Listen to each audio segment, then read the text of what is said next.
L'aménagement de l'éperon rocheux sur lequel se dresse le château de Thèse remonte aux alentours de l'an 1000. À cette époque, seul un château en bois surmontait une motte castrale. Entre 1280 et 1330 environ, furent édifiés les deux bâtiments formant la maison forte appelée aujourd'hui Le Châtel, qui dépendait alors des comtes de Genève.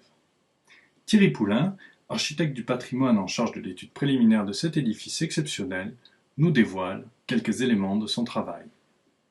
Moi, en tant qu'historien de l'art, lorsque j'ai découvert le Châtel, c'était lorsque je travaillais sur les peintures murales. Et effectivement, comme c'est quelque chose d'unique au niveau des peintures murales, j'ai été tout de suite séduit par cet ensemble.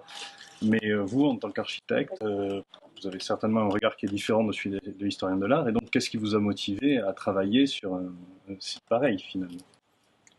Au-delà des peintures murales, déjà le site est merveilleux. Donc quand on arrive là, on peut être que subjugué par l'ensemble, même si il n'est plus dans son état d'origine, évidemment, c'est tout le travail qui est à faire. Mais c'est impressionnant de rentrer dans ce bâtiment où il y a tant de choses à découvrir, et puis de rentrer dans la salle, dans la aula, là c'est un choc Oui. complet, c'est merveilleux. C'est pas un architecte qui va dire ça doit être comme ça, il doit travailler avec les archéologues, avec les historiens évidemment, avec les professionnels, on parlait de restauration de peintures murales tout à l'heure, mais il y a d'autres professionnels qui peuvent être amenés à enrichir les données pour composer ce projet. Et c'est ça aussi qui est intéressant. Aujourd'hui, il y a un programme qui évolue.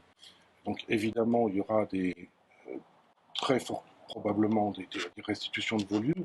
On verra comment on les met en œuvre. Pour l'instant, encore une fois, ce n'est pas déterminé. Ce sera peut-être du remontage de pierres de taille ou de maçonnerie de moellons de pierre, peut-être des interventions plus contemporaines, mais en tout cas, il y aura des volumes à reconstituer parce qu'il en manque. Mais il nous reste là des choses qui nous sont transmises, qui sont peu touchées. Et c'est justement ça qui est extraordinaire, c'est qu'on peut les étudier aujourd'hui. Euh, les parties qui étaient habitées à cette époque-là ne l'ont pas été par la suite. Il y a eu d'autres parties du bâtiment qui ont servi de logement, mais ces logements anciens n'ont pas été réutilisés en tant que logement. Pièces de stockage, etc. Donc ça nous est parvenu dans un état remarquable, même si c'est usé, même si il y a un tas de travaux de structure à faire pour qu'on le maintienne pour les générations futures.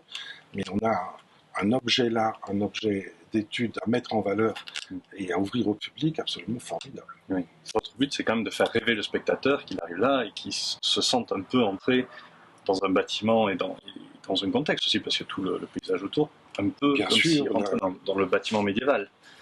Bien sûr. Alors le faire rêver, mais je dirais alors le faire rêver scientifiquement. Oui. Et pas lieu de faire un Disneyland ou Oui. voilà. Donc on ne doit pas faire du faux, mais il faut le faire rêver de façon culturelle et scientifique.